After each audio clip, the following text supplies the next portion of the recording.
Voy a dejar la última sección. Si tenemos tiempo al final de esta mañana podemos leer esas 3 citas. De todos modos, creo que son bastante elocuentes, así que las pueden leer ustedes más tarde. Así que vamos a ir al punto 2, el proceso de la meditación.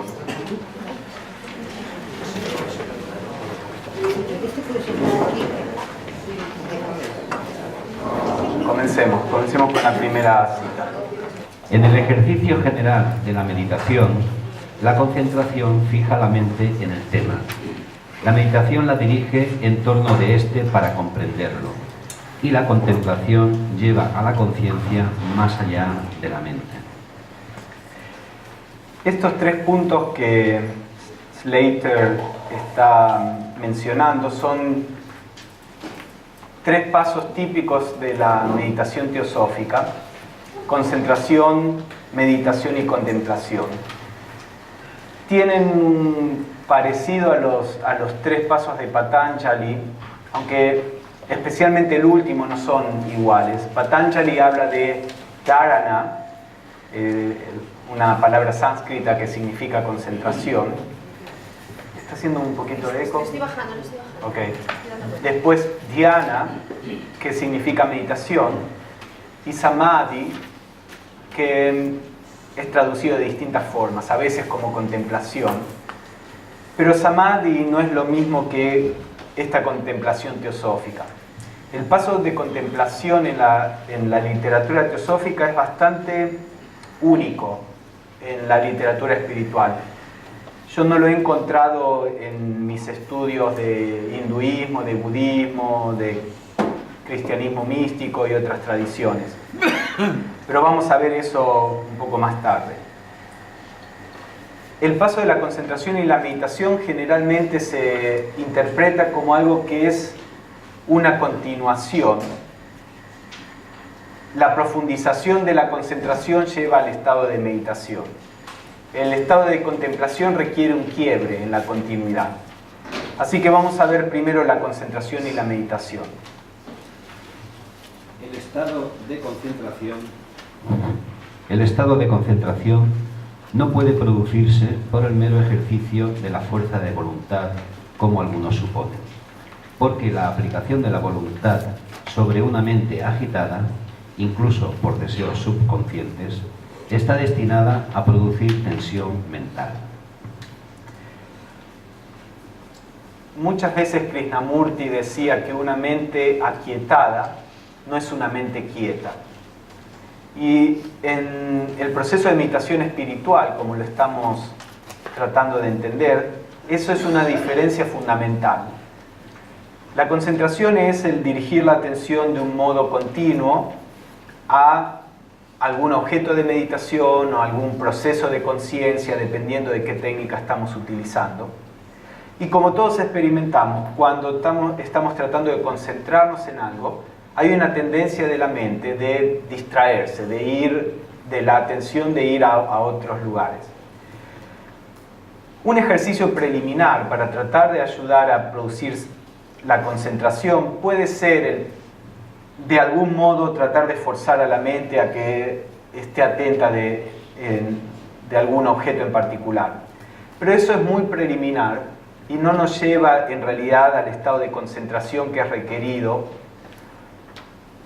No tanto que no nos lleva, sino que no es el estado de concentración que es requerido en la meditación. El estado de concentración que es requerido en la meditación es un estado de concentración más espontáneo. Es un estado de concentración, el verdadero dharana, esta palabra sánscrita que significa concentración, el verdadero dharana es uno en que la mente está focalizada en el objeto de meditación sin esfuerzo. Porque en meditación estamos tratando de ir a un estado de conciencia donde no hay dualidad. La dualidad es ese sentido de separación entre mí y todo lo que está afuera. El estado de sabiduría, teosofía, significa sabiduría divina. Teos divina, o la divinidad, o lo divino, y Sofía, sabiduría. El estado de teosofía, de sabiduría divina, no es un estado mental, no está basado en la información, en la cantidad de conocimiento. Es un estado de conciencia en donde las cosas se ven como ellas son. La sabiduría divina es la percepción de las cosas como son, sin estar distorsionada por el deseo, por el condicionamiento, por la memoria, por las limitaciones. El estado de teosofía, de sabiduría divina, aparece solo cuando hay un estado no dualista, un estado unitivo, donde uno se transforma o se une al objeto de meditación, al objeto de concentración. Hay una unidad, se rompe la dualidad.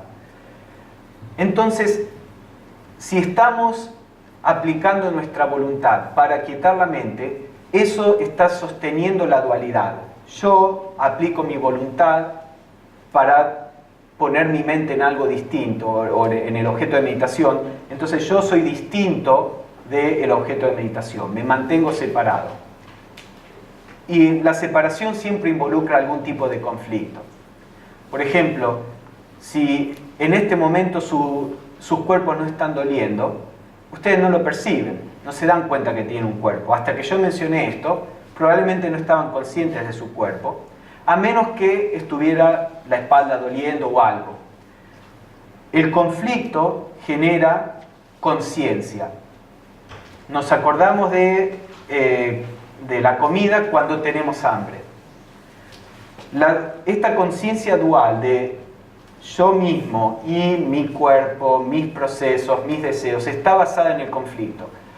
Cuando hay completa armonía, se pierde la conciencia de eso como algo separado.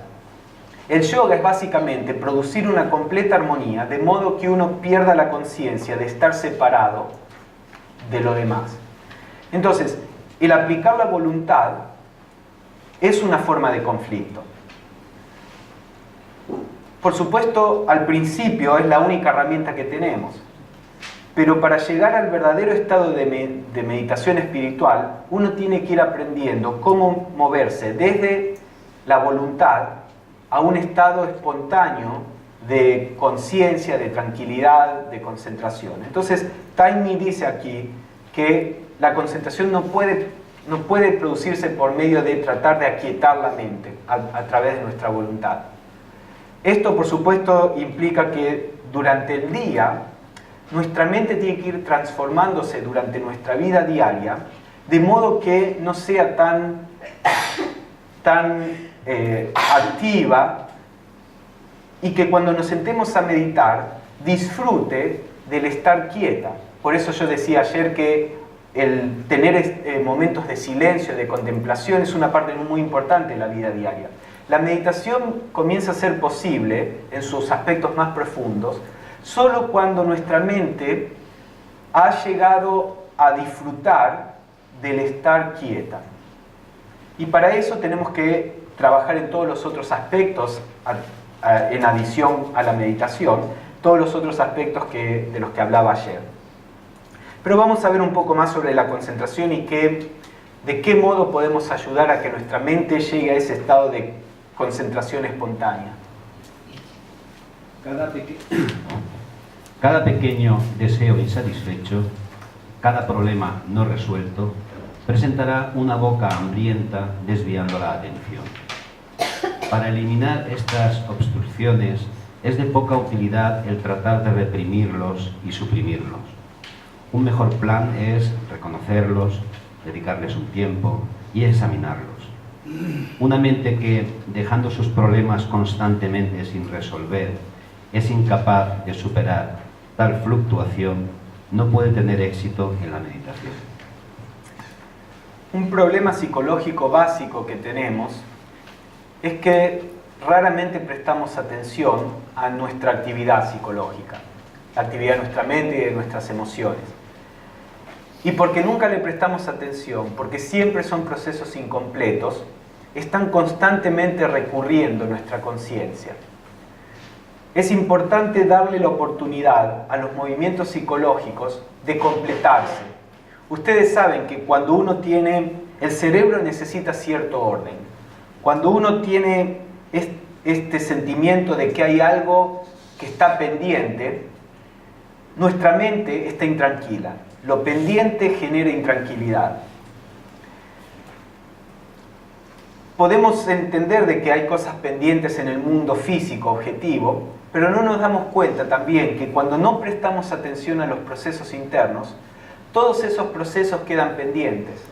Entonces, en el momento en que nos sentamos a meditar, todo lo que está pendiente, todo lo que no fue integrado a la conciencia a través de la autoobservación y del estar atentos a lo que pasa dentro, todas esas cosas pendientes vienen a nuestra conciencia. Entonces, por supuesto, si nos queremos concentrar con una mente que deja todo pendiente, lo único que podemos hacer es luchar con la mente cuando queremos meditar. Pero esa lucha con la mente no nos puede llevar al verdadero estado de meditación que la meditación teosófica está tratando de llegar. Ustedes ven que cuando hablamos de meditación en este sentido, podemos ver por qué en las tradiciones serias la meditación se pone al final del proceso, no al principio. Por supuesto, meditación en un modo más general, el sentarse a mirar la respiración y todo eso, de nuevo, es útil en ciertos aspectos, nos ayuda a calmar la mente un poco, a producir, a dejar el estrés de lado, y eso se puede hacer desde el principio mismo.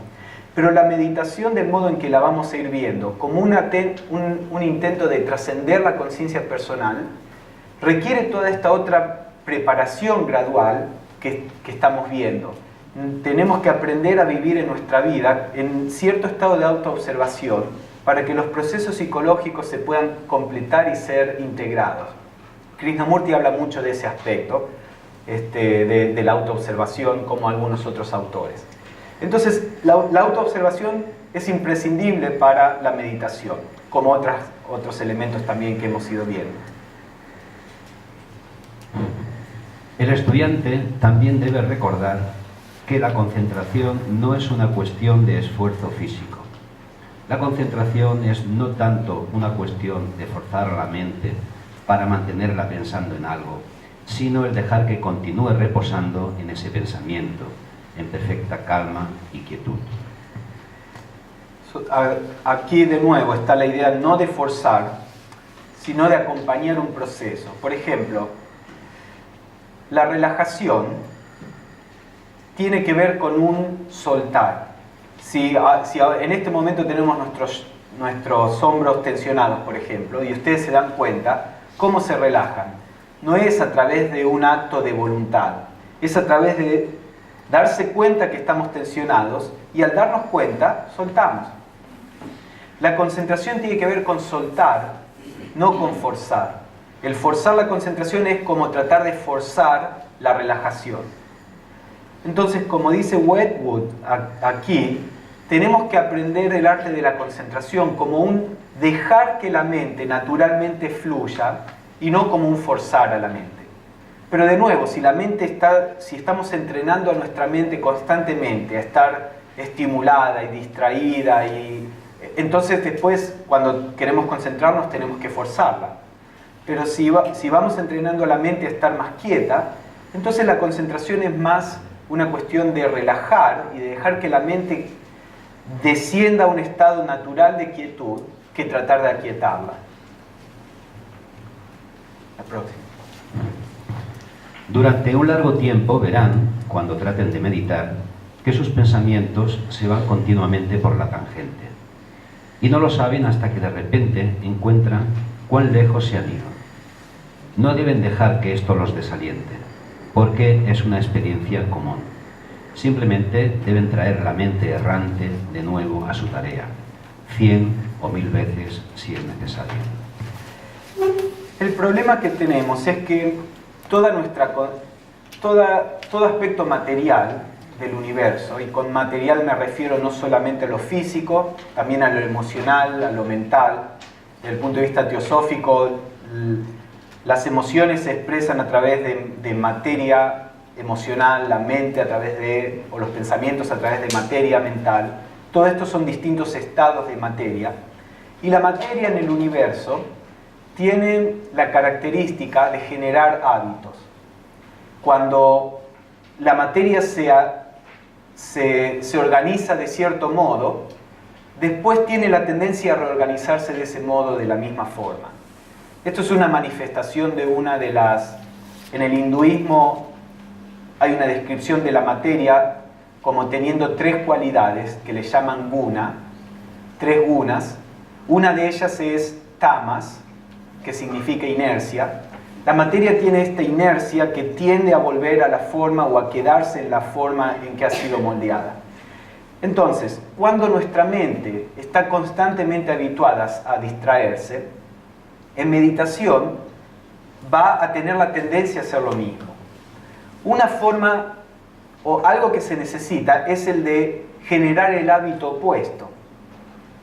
Entonces, una de las formas de generar el hábito opuesto, sin tratar de forzar a la mente, es el de no preocuparse tanto de que la mente se fue, se distrajo, sino el aplicarse a traer la mente de nuevo al objeto de meditación, sin frustración, sin forzarla.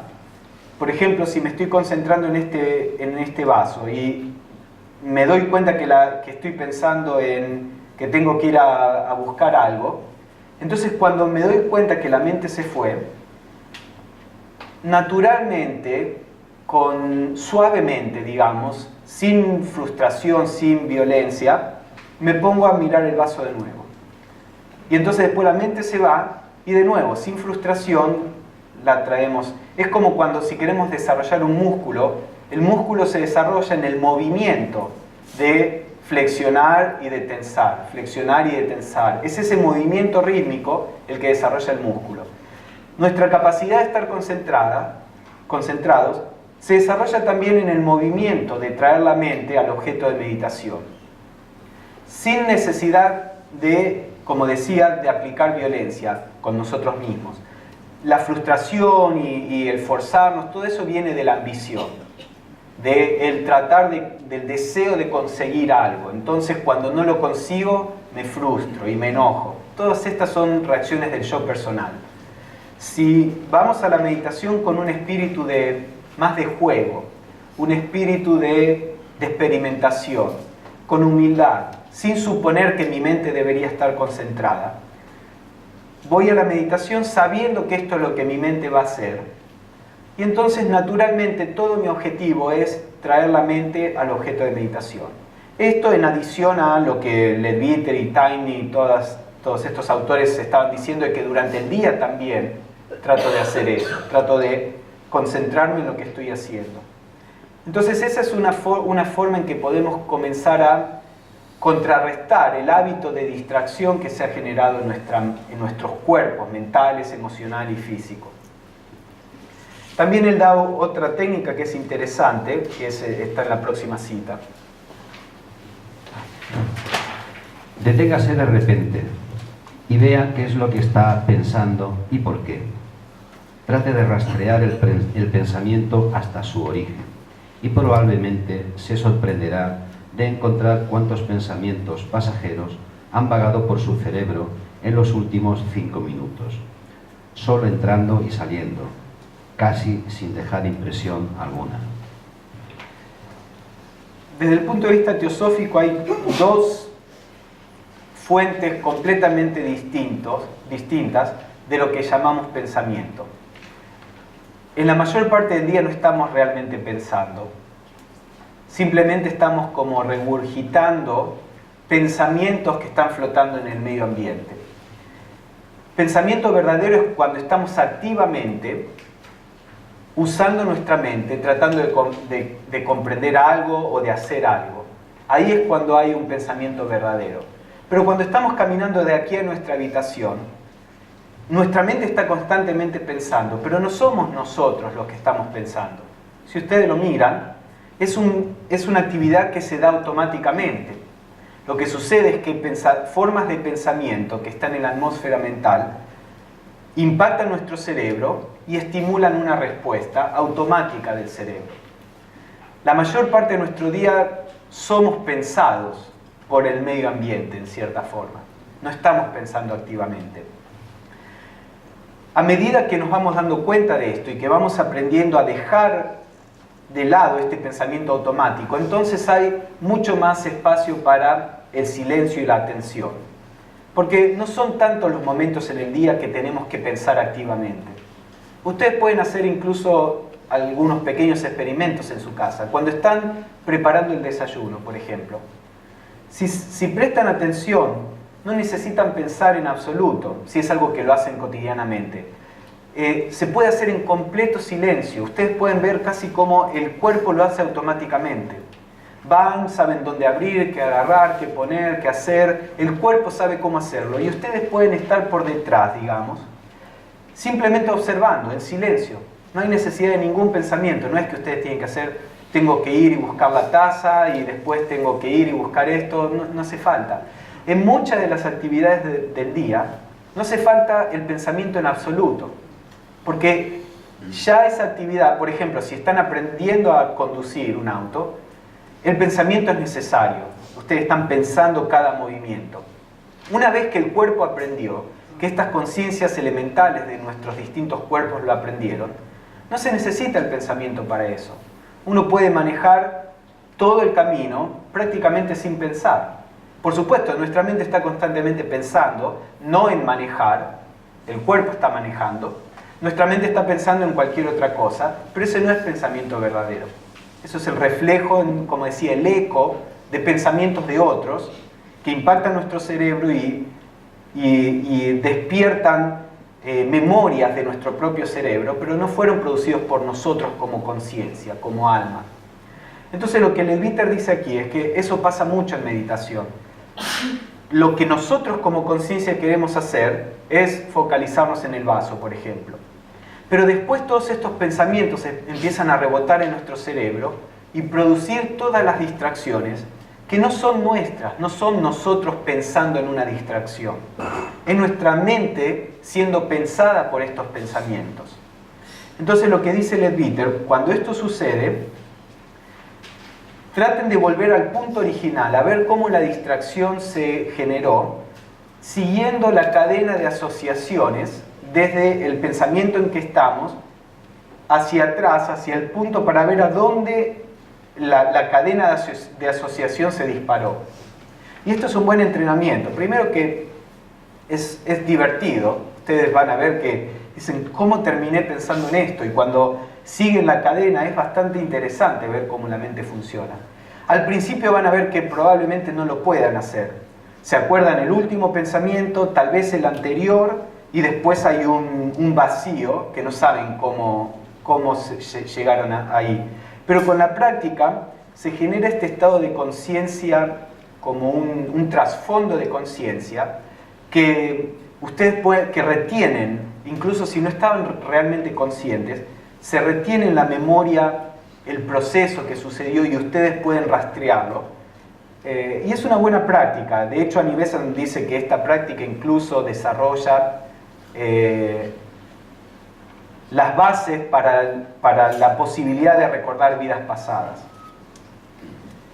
No sé por qué alguien querría recordar una vida pasada. Yo, por favor, no quiero saber nada de vidas pasadas. Ya mi propio pasado me condiciona suficiente en este momento, que yo no tengo ningún interés en recordar vidas pasadas, pero bueno, en algún momento eso sucede. Entonces estas son dos técnicas que podemos utilizar para empezar a aprender a focalizar nuestra mente. El traerla al objeto de meditación sin frustración, naturalmente, y el rastrear la cadena de asociaciones cuando nos distrajimos. Nunca se concentre al punto de generar una sensación de embotamiento y pesadez en el cerebro. Nunca se concentre al punto de sentir dolor. El embotamiento y el dolor son señales de peligro de la naturaleza, de que usted está tratando de cambiar la disposición de la materia más rápidamente de lo que es posible sin afectar la salud. Siempre tenemos que tener en cuenta que están estos dos aspectos en nosotros: la conciencia y la materia, la conciencia y el vehículo de conciencia. En general están los dos mezclados en la mayoría de las personas, pero a medida que desarrollan la conciencia espiritual, se empieza a ver más y más la diferencia entre los dos. Y hay momentos en que la conciencia es capaz de empujar al cuerpo a situaciones que el cuerpo materialmente no puede sostener. Como digo, en general estas dos cosas están tan mezcladas que no se ve esta diferencia. Cuando el cuerpo no quiere algo, creemos que nosotros no queremos algo. Y entonces decimos, no quiero hacer esto, cuando en realidad es el cuerpo el que no lo quiere hacer. Pero a medida que uno madura espiritualmente, empieza a haber una separación entre mí y mi cuerpo.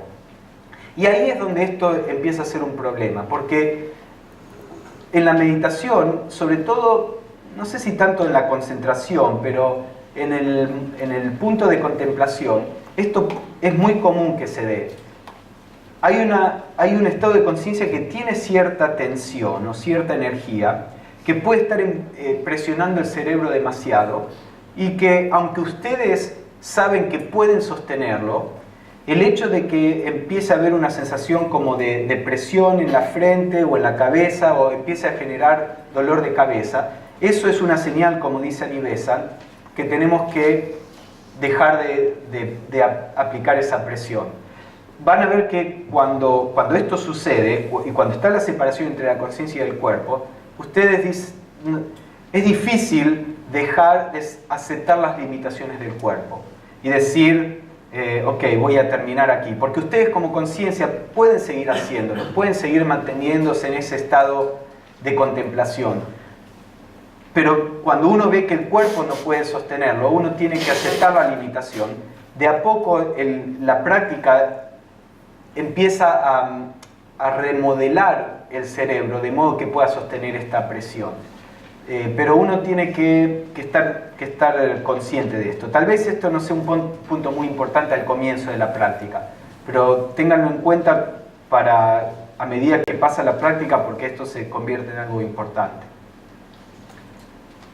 Próximo.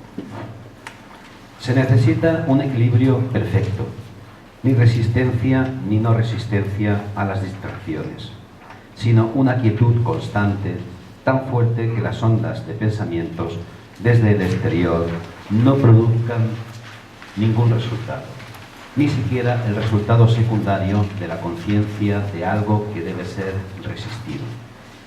Aquí Anibesan de nuevo está hablando del verdadero estado de concentración, donde no hay ni siquiera un esfuerzo por concentrar a la mente. Es un estado, como ella dice, ni de resistencia ni de no resistencia, en el sentido que es un estado espontáneo. Por espontáneo me refiero que es un estado al que nos abrimos y aparece. Por supuesto, para poder abrirnos es como la brisa que entra. Para tener la posibilidad de que entre la brisa, primero tenemos que haber hecho un trabajo de ordenar el cuarto. Para que este estado verdadero de concentración naturalmente se presente, cuando nos abrimos a ello, tenemos que haber hecho o ir haciendo un trabajo en nuestra vida diaria en todos los otros aspectos. Pero el verdadero estado de concentración es este estado que no es producido. De nuevo, lo que Krishnamurti decía, una mente quieta no es una mente aquietada. Entonces este estado de concentración es el que abre la puerta para el próximo paso de dhyana, esta palabra sánscrita que la podemos traducir como meditación, que es lo que dice la próxima cita. Cuando el aspirante tiene éxito en eliminar completamente las distracciones y puede continuar concentrado en el objeto sin ninguna interrupción, por el tiempo que decida hacerlo, entonces ha alcanzado el estado de dhyana.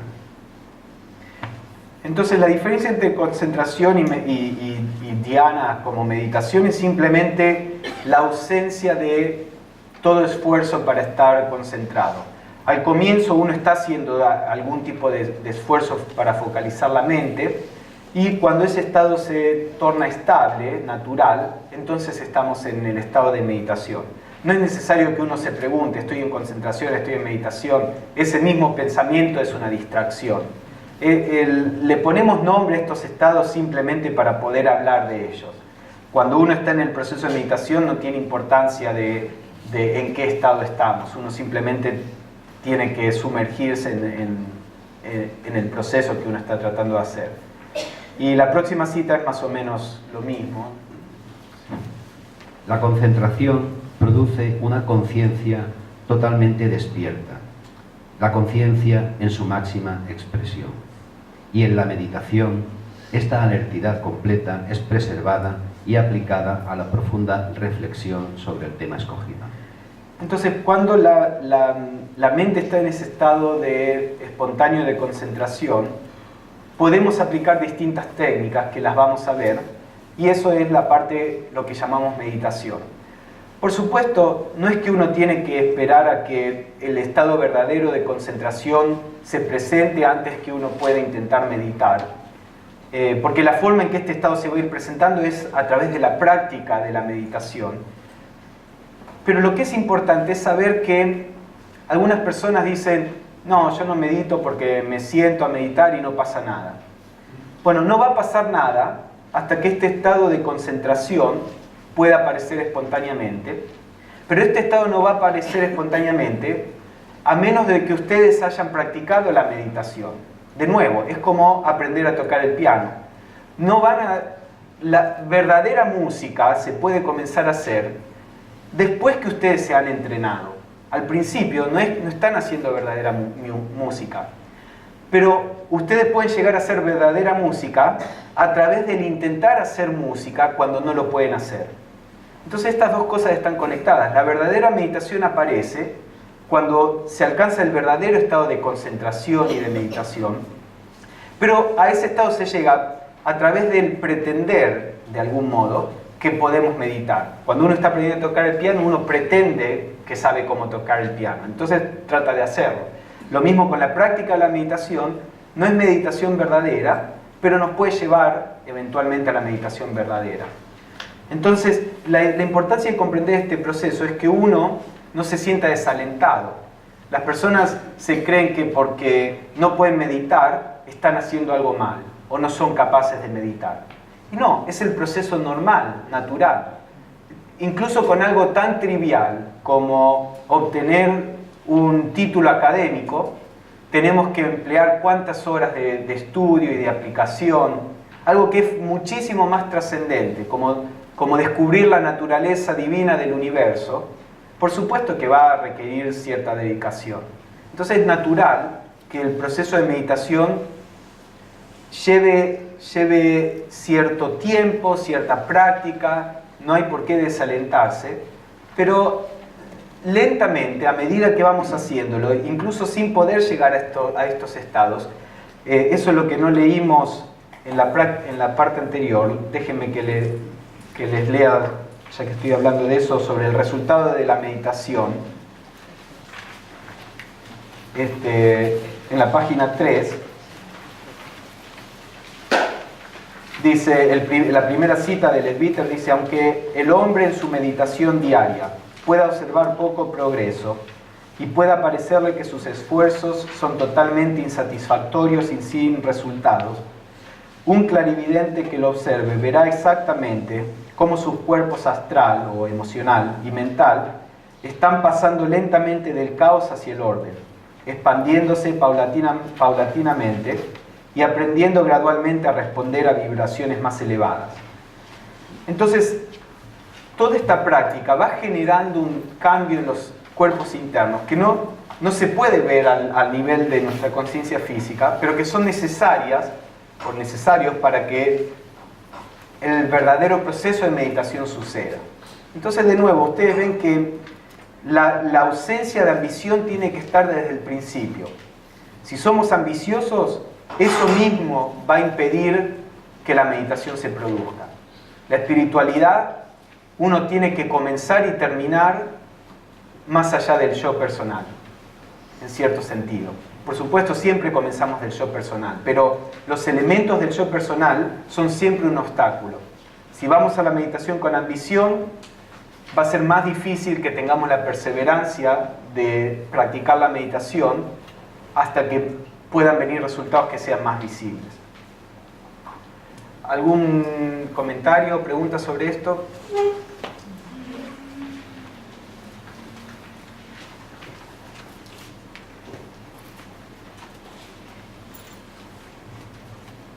Cuando indicabas que el embotamiento y el dolor son señales de peligro y hacías una referencia a cierta tensión y presión que no es conveniente, ¿qué ocurre sobre las posturas de meditación? Es decir, esas posturas que cuestan tanto a veces, que te dicen que es conveniente para una buena meditación, respecto a las posturas. Sí, en la práctica teosófica, la meditación, hay una forma distinta de relacionarse con la idea de la postura. En algunas tradiciones, por ejemplo en algunas escuelas de Zen, de budismo Zen, la idea es generar una posición de meditación que es bastante difícil de sostener, porque el esfuerzo mismo de tratar de sostener la postura de un modo perfecto hace que la mente esté concentrada. Ahora, el problema en esa técnica es que la mente está concentrada, la mente está quieta porque está haciendo un esfuerzo en mantener la postura, pero está concentrada en el cuerpo. Lo que se busca en la meditación teosófica es que nuestra conciencia se olvide del cuerpo, se olvide de las emociones, se olvide de la mente. Necesitamos ir más allá de todos estos aspectos de la personalidad. Entonces, cualquier postura que es difícil de sostener no es apropiada para este tipo de meditación. La postura, como dice Patanjali, tiene que ser relajada y firme. Relajada para que nuestra conciencia no esté atada al cuerpo. Si tenemos tensión, estamos conscientes de esa tensión. Y firme para que no tengamos que estar constantemente corrigiendo la postura. La idea es conseguir una postura donde podamos olvidarnos del cuerpo. Entonces, sentados en una silla es perfectamente bueno para este tipo de meditación. Hay otro tipo de meditaciones donde uno hace cierta postura porque está tratando de activar ciertos chakras o ciertos puntos energéticos, presionando ciertos lugares. Eso tiene que ver con meditaciones que tratan de manipular la energía, que no es el modo de trabajo de la teosofía. En lo que tiene que ver con la conciencia, en realidad la postura, el lugar, todo importa poco. Pueden meditar en el autobús, en un cementerio, todo es una cuestión de qué es lo que su mente puede manejar. A veces es bueno comenzar tratando de hacer un medio ambiente tan perfecto como sea posible para que la mente no se distraiga, pero no es que sea un requisito para la meditación. Si ustedes son capaces de tener una mente calma en cualquier circunstancia, se puede meditar en el medio de un basurero. Por supuesto no es... Aunque algunas personas tratan de meditar en lugares que no son buenos para la meditación como una forma de entrenamiento. No hace falta que hagamos eso, pero en las meditaciones que tienen que ver con la conciencia, lo físico no es muy importante. Entonces uno trata de buscar una condición física que ayude a que uno se olvide de eso. De todos modos hay algunas cosas, por ejemplo la espalda tiene que estar recta, porque eso ayuda a que la sangre y el prana fluyan mejor. Entonces es bueno tener la espalda recta. Pero el énfasis no está en la postura física.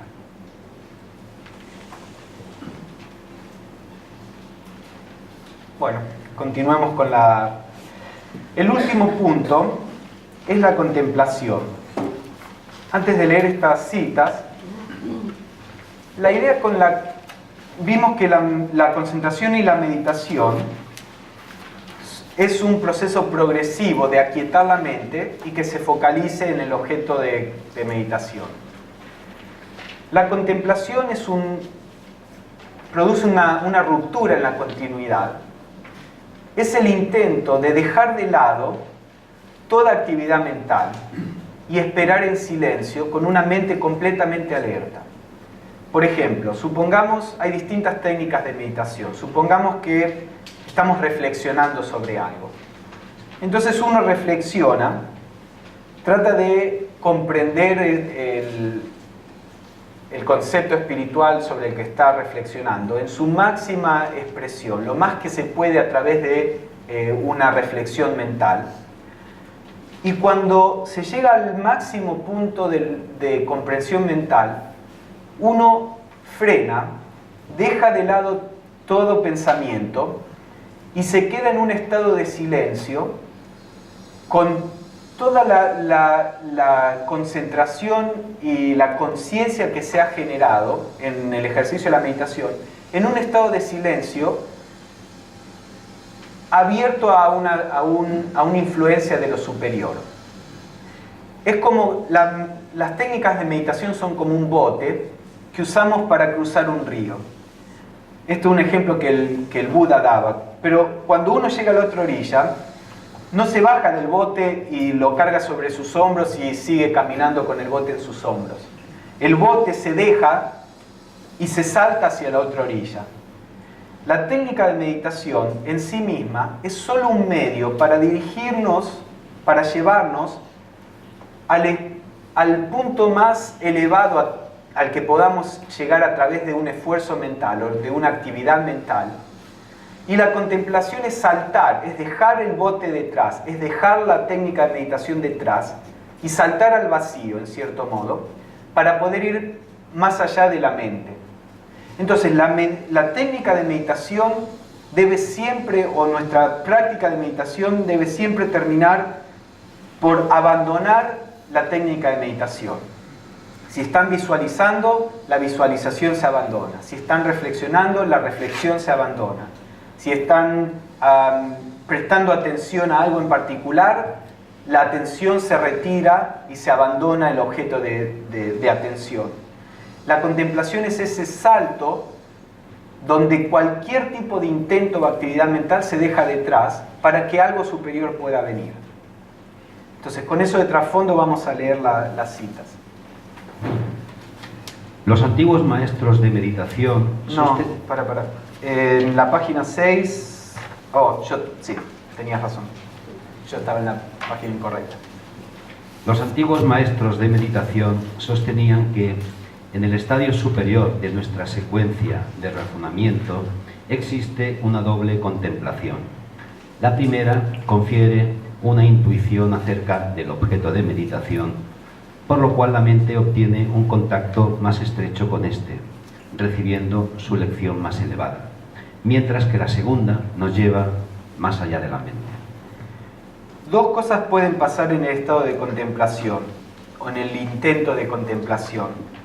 Una es que uno reciba como una intuición que nos trae una comprensión más profunda del objeto de meditación, y la otra es que nos elevemos a un plano superior de conciencia.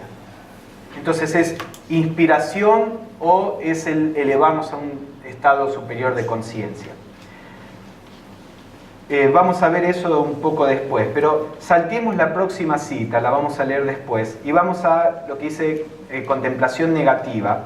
Negativa en el sentido de pasiva, como la vía negativa en el misticismo cristiano. Cuando la mente está bien entrenada en concentrarse en un objeto y puede mantener la unidireccionalidad por un corto tiempo, la próxima etapa consiste en soltar el objeto y mantener la mente en esta actitud de atención fija sin que ésta se dirija hacia nada en particular. Mantengan la mente equilibrada, con firmeza y una enérgica tranquilidad, a la espera de lo que pueda venir. Después de un tiempo serán capaces de mantener esta actitud durante un tiempo considerable. Entonces la actitud de contemplación es el mantener la mente en completa ausencia de actividad mental, pero con esta conciencia y atención que se ha generado. Es una mente que está en blanco, en cierto sentido, pero hay una diferencia muy importante entre la mente en blanco porque uno deja de lado la actividad intelectual, o la mente en blanco porque uno trasciende la actividad intelectual. La mente en blanco de cuando se deja de lado la actividad intelectual es una mente que en teosofía a veces se le dice mediumnística. En medium en el sentido de que para los espiritistas, que era un movimiento bastante importante cuando la sociedad teosófica fue fundada, la técnica, o en el channeling, en las canalizaciones modernas, la técnica es el sentarse, dejar la mente en blanco para que algo venga. El problema es que esa mente es la mente inferior, la mente que se deja en blanco, y la mente inferior tiene afinidad con elementos inferiores. Entonces las entidades que en general se pueden acercar, o energías, son entidades que tienen que ver con la parte inferior del plano astral, del plano emocional. Cuando la mente se deja en blanco, cuando la mente que se deja en blanco es la mente espiritual, la mente superior tiene afinidad con la intuición espiritual, que en teosofía le llamamos buddhi. Buddhi es una palabra sánscrita que viene de la misma raíz de Buddha, que significa iluminación o el despertar. Entonces la mente superior, cuando está pasiva, cuando está receptiva a lo espiritual, porque es como que la mente superior está siempre mirando hacia arriba. La mente inferior, cuando está pasiva, está receptiva a lo inferior, porque la mente inferior está focalizada abajo. Entonces hay una diferencia fundamental entre la actitud mental para las canalizaciones, los channeling, y la actitud mental para la inspiración espiritual. La técnica de meditación es la que hace que nos movamos de la mente inferior a la mente superior, y cuando estamos en esa situación, entonces nos quedamos en una actitud receptiva a lo superior. Sin la técnica de meditación de por medio, a menos que uno tenga entrenamiento suficiente como para posicionarse en la mente superior a voluntad, sin la técnica de meditación de por medio, lo más probable es que lo único que estamos haciendo es abrir la mente inferior a las actividades inferiores. Pero la contemplación es este paso de dejar la mente de lado, es un paso esencial. Si toda nuestra actividad de meditación termina en la actividad mental, entonces nunca abrimos la puerta para ir más allá. Entonces los tres pasos son importantes. Un paso primero de concentrar la mente, un paso de meditación, y siempre dejar al final un paso para el silencio. Para, como dice la nube del no saber, para sumergirse en este estado del no saber. No saber en el sentido de no actividad mental, de no memoria, de no conceptos, de no esfuerzo, de no intento. Porque todo eso viene de la parte mental. Esta es una forma, la forma pasiva o negativa, en el sentido de que uno está esperando. Que es la forma en que en general los místicos usan. Pasemos a la otra. Esta instrucción es algo que es bastante único a la literatura teosófica, y lo empezaron a popularizar Annie Besant y Leadbeater. Blavatsky menciona esto de modo muy oscuro, porque Blavatsky estaba enseñando estas técnicas en su grupo interno, que Besant era parte del grupo interno. Y después Besant y Leadbeater lo empezaron a enseñar más masivamente. Si ustedes se fijan en los tratados de yoga, se habla directamente del samadhi, que el samadhi es cuando la inspiración viene o cuando hay un estado superior de conciencia, pero no se explica cómo llegar ahí. Entonces no se explica este paso de abandonar la meditación y quedarse en un estado receptivo. Después, una vez que saben esto, lo pueden rastrear en otras tradiciones, pero en general está perdido en las otras tradiciones, al menos como ellos llegaron a Occidente. No sé lo que los swamis le enseñarían a sus discípulos en India o en Tibet, los monjes budistas, pero en Occidente esto es algo bastante único, esta idea de la contemplación. Contemplación positiva ahora. Pasemos a la página 6. Cuando la mente es capaz de mantenerse así, sin distracciones, con relativa facilidad, está lista para el siguiente paso. y mediante un enérgico pero calmo esfuerzo de voluntad puede lanzarse más allá del pensamiento más elevado que puede alcanzar mientras trabaja en el cerebro físico, y en el esfuerzo se elevará y se unirá con la conciencia superior. La otra opción es que, una opción, como dijimos, es la de ponerse como en una actitud de recepción. La otra opción es el aplicar cierta energía para unirse con el objeto de contemplación. Leadbeater usa la palabra voluntad aquí, pero no es la voluntad de la mente inferior. En teosofía hay una diferencia entre la voluntad de la mente superior y de la inferior. Blavatsky decía que la voluntad de la mente inferior es deseo, básicamente. La voluntad de la mente superior es como una energía que no tiene que ver con el deseo. Bueno, en realidad no hay palabras para explicarla. Como dice, leamos la número 18 y así puedo explicar mejor lo que significa. De hecho, el proceso solo se vuelve inteligible en la medida en que lo ponen en práctica. Este es frecuentemente el caso en las instrucciones sobre la meditación. Si tratan de entender lo que significan, nunca podrán ir mucho más lejos, porque se quedan en la etapa del cuestionamiento de lo que se quiere decir, lo cual no los ayuda en absoluto.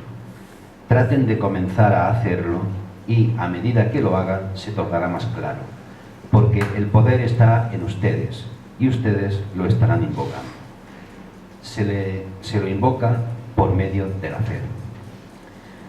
En la mente en silencio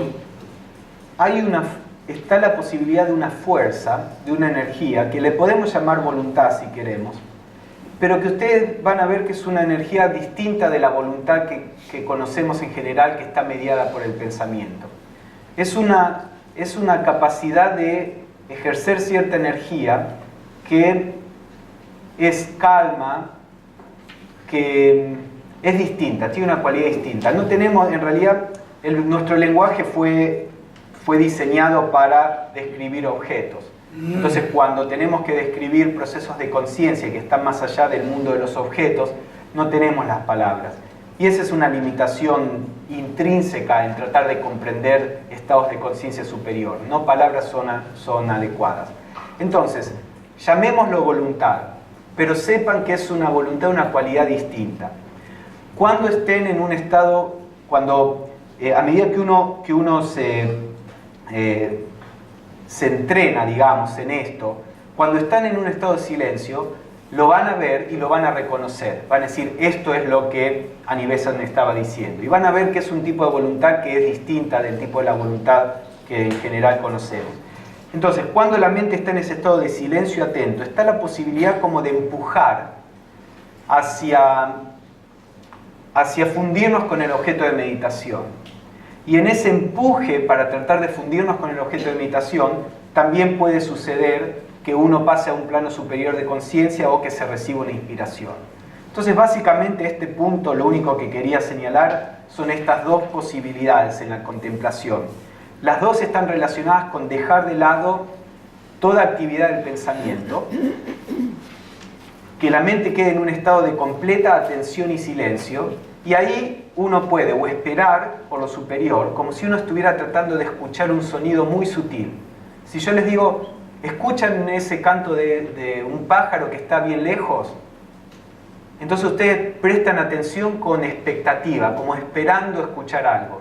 El estado de contemplación es más o menos similar a eso. Es un estado de expectativa donde están como esperando, pero no en el sentido de esperando como deseo, sino que están en este estado de atención donde está dispuesto a recibir algo.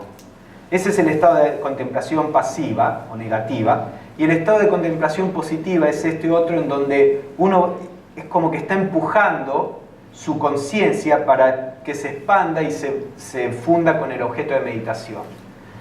Dependiendo de la técnica de meditación que usen, una forma de contemplación o la otra va a ser más apropiada. Si están meditando, por ejemplo, en un ser divino o en el maestro, o si son religiosos en Jesús o Krishna, esas meditaciones son mucho más apropiadas para la contemplación activa. De nuevo, en la nube del silencio, del no ser, el monje dice, le llama esto amor. Dice, lo único que puede quedar en su conciencia es el amor puro por Dios, y ese amor que genera el intento de fundirse con Dios. Es el único contenido de conciencia que queda en ese momento. No hay pensamientos, no hay recuerdos, no está ni siquiera una conciencia del yo muy activa. Es simplemente este amor, este anhelo de unión. Y eso es lo que los lleva hacia Dios. Esa sería la contemplación positiva. Hay una fuerza que Leadbeater la llama voluntad, el monje cristiano la llama amor y anhelo de unión. Ninguna de las palabras realmente son adecuadas, que es esta fuerza por unión. Y bueno, después hay una cita más sobre la inspiración, que eso lo pueden leer en sus cuartos, que es bastante evidente. La idea es que o la conciencia va a un plano superior, o la conciencia recibe una inspiración desde un plano superior a través de esta contemplación. ¿Alguna pregunta o comentario corto antes de terminar? Aquí. Ya vamos a ir viendo todos estos pasos cuando estudiemos las técnicas de meditación en particular. Esto es para tener una idea general. Cuando has hablado de Samadhi, ningún libro habla de ello. No de Samadhi. Hay libros que hablan de Samadhi. Sí, pero... de contemplación no se habla. ¿No será porque depende de la ley aquella que dice la filosofía, que el conocimiento es transferible, pero no la sabiduría? La sabiduría se experimenta. Entonces, ¿no será que ciertos estados no se pueden transcribir por esa razón, que cuando abandonas conocimiento y empiezas a rozar la sabiduría, que es ese estado de conciencia, pues claro, no se puede explicar? Sí, eso es verdad. Que pero tú lo has dicho luego, lo eso has es verdad, comentado. pero no se aplica a lo de la contemplación en particular. A lo que me estoy refiriendo en particular es esta enseñanza de cuando lleguen al punto máximo en la meditación, abandonen el esfuerzo por seguir con la técnica y quédense en silencio. Esa enseñanza en particular no está en las otras tradiciones. Entonces, esto sí puede enseñarse, es lo que le estoy diciendo. Cuando no terminen su meditación con la aplicación de la técnica, hay un paso más. Dejen la técnica de lado y quédense en esta actitud receptiva. Eso es contemplación en la visión teosófica. Esa instrucción en particular yo no la he encontrado en ninguna otra tradición. Después, por supuesto, la percepción en planos superiores no puede ser explicada por lo que estás diciendo. Eso es lo que Patanjali llama samadhi. Pero no me estoy refiriendo al samadhi, sino a esta instrucción de dejar de lado la técnica de meditación, que yo no la he encontrado en otras tradiciones. Entonces nunca es muy claro cómo se pasa de meditación al samadhi. La mayoría de las personas piensan que sucede de algún modo extraño, pero en la visión teosófica no es que solo sucede, es decir, puede suceder accidentalmente, pero si sabemos qué condiciones están favoreciendo que eso suceda, podemos hacerlo de un modo más efectivo. Entonces, en la mayoría de las tradiciones no hay claridad de cómo esto sucede. Lo que encuentro especialmente en los escritos de Besan y Leadbeater es que ellos explican, si tenemos esta actitud, eso favorece el samadhi. Y que el samadhi también es una palabra un poco compleja, significa muchas cosas. Está esa cita de Leadbeater que la vamos a leer en otra sesión, donde lo que muchas veces se le llama samadhi, no deberíamos ir ahí, no es algo que en realidad ayude, pero bueno, eso requiere más tiempo. ¿Alguien más? Bueno, en cuanto a las posturas, precisamente esta mañana en yoga, Perabel muy bien nos ha explicado algo que me ha quedado, ¿no? Yoga no es dolor, es agradable, es experimentar y llegar hasta donde tú puedes, y ya vendrá. Entonces esto me hace pensar en lo que tú has comentado sobre la postura. Se sabe que en yoga la mejor postura para estar en un estado de abandono del cuerpo es el de la posición del loto, ¿no? Y entonces el que no puede, pues lo va practicando como puede, poco a poco, pero se llega. Yoga es alcanzar lo que tú te propongas con tu cuerpo. No hay edad.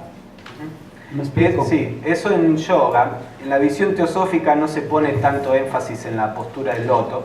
Lo que a veces dicen la posición egipcia, que es simplemente estar sentado en una silla con la espalda recta, es tan bueno como la postura del loto en la tradición teosófica. La postura del loto cierra ciertos canales para la circulación de la energía, entonces es importante en ese aspecto. Los objetivos de la meditación teosófica no tienen que ver con eso, entonces la postura del loto no es muy importante en la visión teosófica. La postura del loto es bastante estable, si ustedes la pueden tener, es una postura que es estable, pero también el de estar sentado en una silla. Entonces, todo depende, hay que estar bien claro qué estamos tratando de hacer en la meditación. Lo mismo los mudras y todo esto.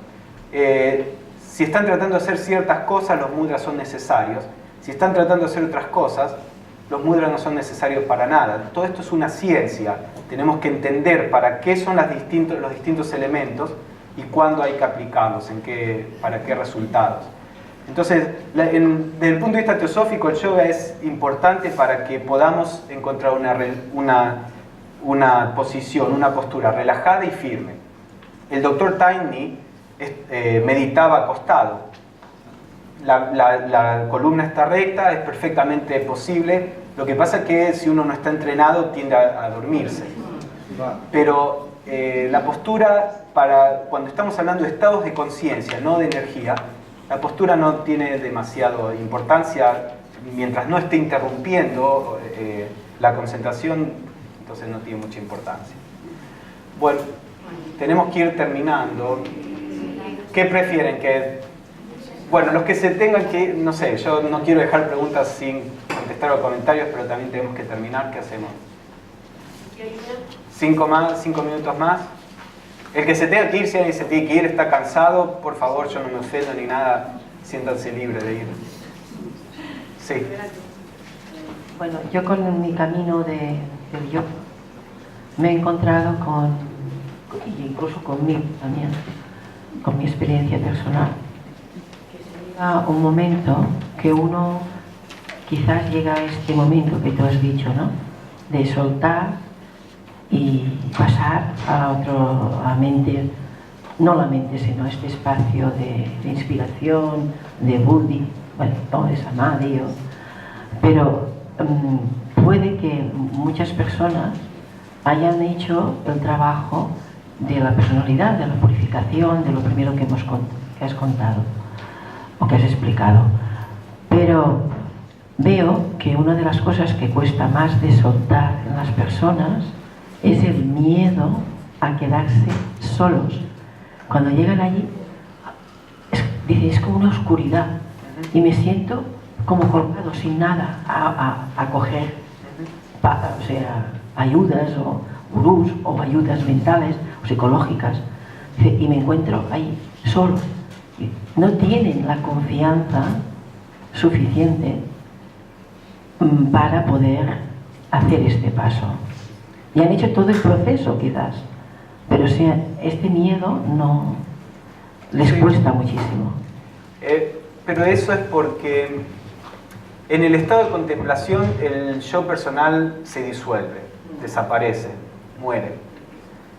Si estamos apegados al yo personal, eso nunca nos va a permitir entrar en el estado de contemplación. Por eso es necesario que además de la meditación estemos trabajando en todos los otros aspectos.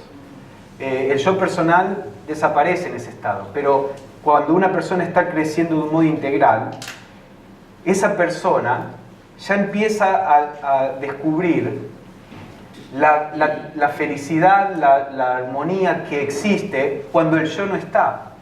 Entonces el estado de contemplación, lejos de ser temeroso o algo que atemorice, es un estado que se disfruta. El estado de ausencia del yo, a medida que se va experimentando, uno no lo quiere cambiar por nada. Lamentablemente el yo tiene esta inercia que vuelve a aparecer. Entonces cuando está el miedo, es que es natural, significa que todavía tenemos que seguir trabajando en muchos otros aspectos para ir desapegándonos del yo. Pero sí, es una situación natural. Mira, yo quería preguntar una pregunta muy simple. Mi compañera y yo hemos hecho meditaciones con música de fondo y entiendo lo que dices del silencio, porque yo te pregunto, ¿no? Que tal vez una cosa no quita la otra, ¿no? Porque hay ciertas músicas que realmente parece que te elevan, ¿no? ¿Qué opinas de eso? Sí, la música ayuda a generar un estado emocional armónico. Cuando las emociones están armónicas es más fácil dejarlas de lado. Entonces la música puede ayudar en ese sentido. Lo que se intenta con la vida espiritual es que eventualmente no dependamos de nada externo. Que eventualmente tengamos la habilidad para ponernos en cualquier estado de conciencia sin necesidad de nada, ninguna ayuda externa. Porque en cuanto necesitemos algo externo, somos esclavos del medio ambiente. Entonces, al comienzo de la práctica de meditación, podemos utilizar cualquier cosa que nos ayude. Música, incienso, una postura en particular, una respiración en particular. No hay nada malo en utilizar lo que nos ayude, pero a medida que el estado espiritual va siendo parte nuestra verdadera, todas esas cosas se caen naturalmente y uno no las necesita. Y ahí, o solo ahí, es cuando ese estado de conciencia realmente pertenece a nosotros, no es estimulado. Todos tenemos un gran poder de concentración.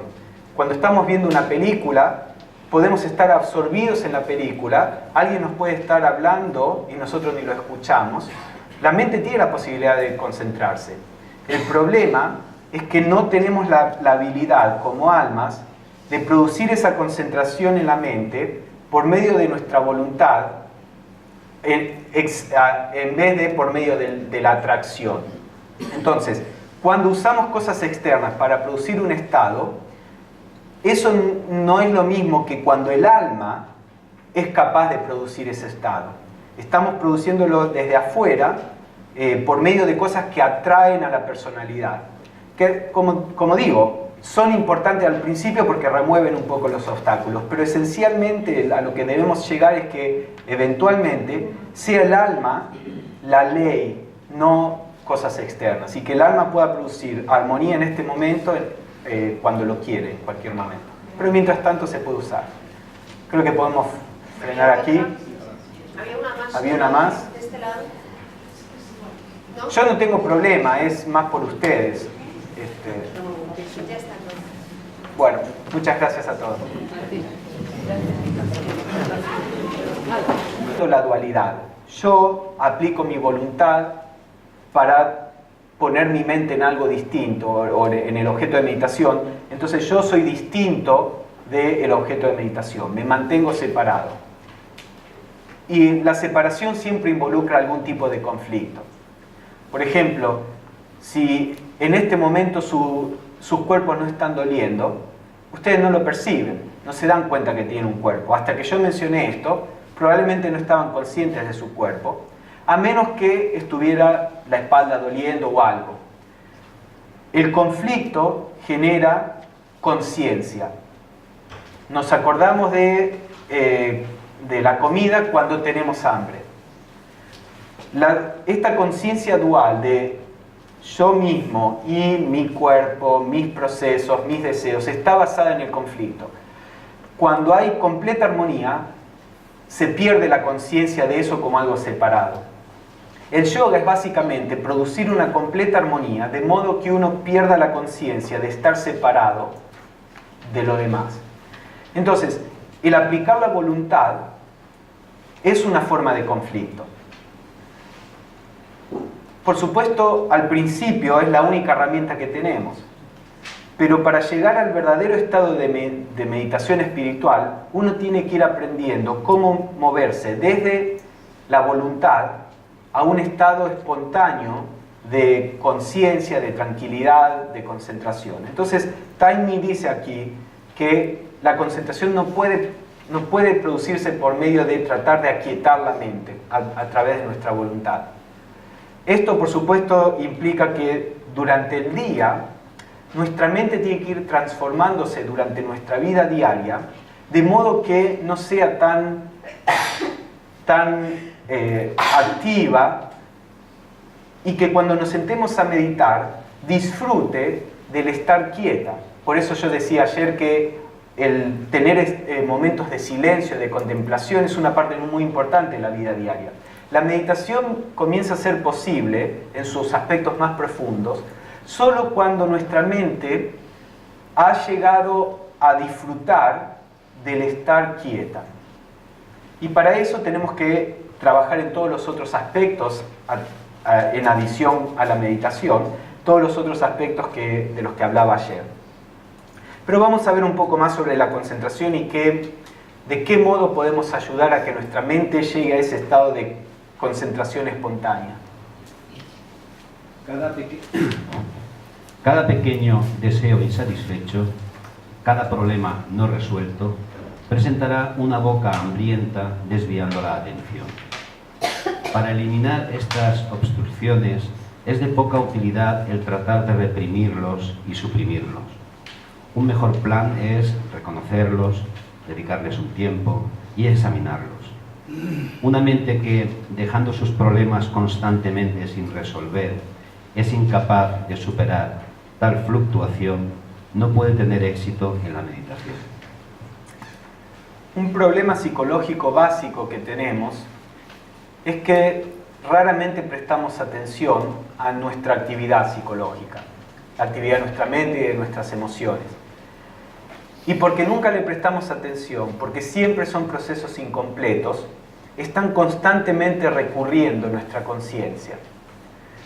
Es importante darle la oportunidad a los movimientos psicológicos de completarse. Ustedes saben que cuando uno el cerebro necesita cierto orden.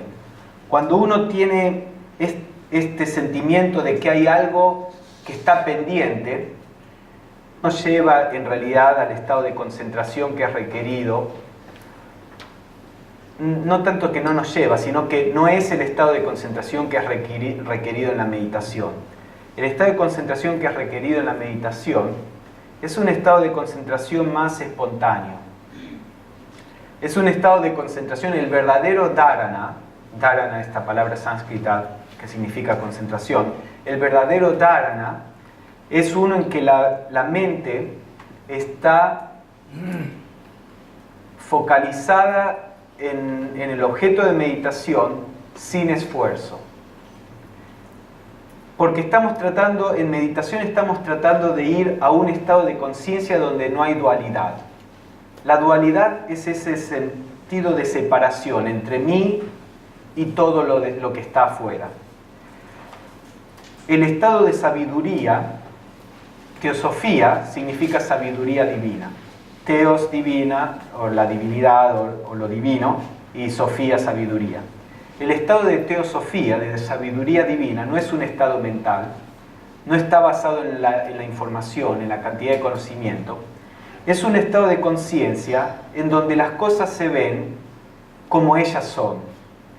La sabiduría divina es la percepción de las cosas como son, sin estar distorsionada por el deseo, por el condicionamiento, por la memoria, por las limitaciones.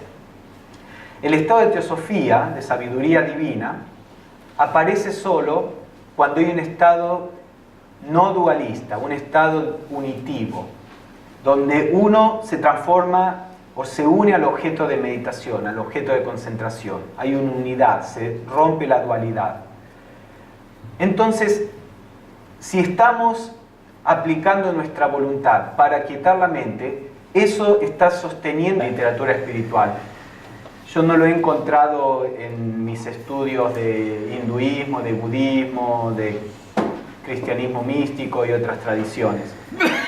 Pero vamos a ver eso un poco más tarde. El paso de la concentración y la meditación generalmente se interpreta como algo que es una continuación. La profundización de la concentración lleva al estado de meditación. El estado de contemplación requiere un quiebre en la continuidad. Así que vamos a ver primero la concentración y la meditación. El estado de concentración no puede producirse por el mero ejercicio de la fuerza de voluntad, como algunos suponen, porque la aplicación de la voluntad sobre una mente agitada, incluso por deseos subconscientes, está destinada a producir tensión mental. Muchas veces Krishnamurti decía que una mente aquietada no es una mente quieta. Y en el proceso de meditación espiritual, como lo estamos tratando de entender, eso es una diferencia fundamental. La concentración es el dirigir la atención de un modo continuo a algún objeto de meditación o algún proceso de conciencia, dependiendo de qué técnica estamos utilizando. Y como todos experimentamos, cuando estamos tratando de concentrarnos en algo, hay una tendencia de la mente de distraerse, de ir de la atención, de ir a otros lugares. Un ejercicio preliminar para tratar de ayudar a producir la concentración puede ser de algún modo tratar de forzar a la mente a que esté atenta de algún objeto en particular. Pero eso es muy preliminar y no nos...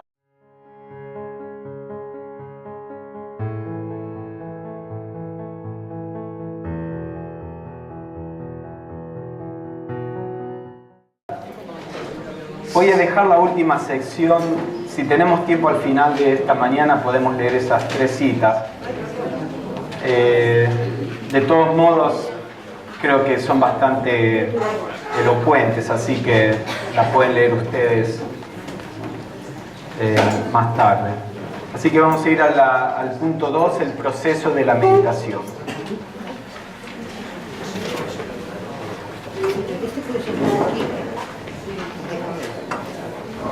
Comencemos con la primera cita.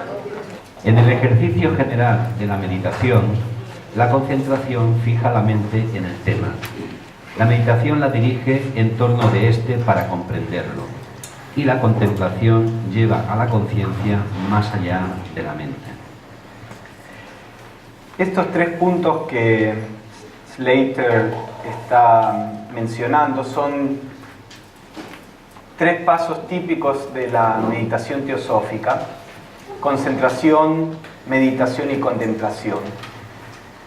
Tienen un parecido a los 3 pasos de Patanjali, aunque especialmente el último no son iguales. Patanjali habla de dharana, una palabra sánscrita que significa concentración. ¿Está haciendo un poquito de eco? Lo estoy bajando. Ok. Después dhyana, que significa meditación, y samadhi, que es traducido de distintas formas, a veces como contemplación. Pero samadhi no es lo mismo que esta contemplación teosófica. El paso de contemplación en la literatura teosófica es bastante único. En la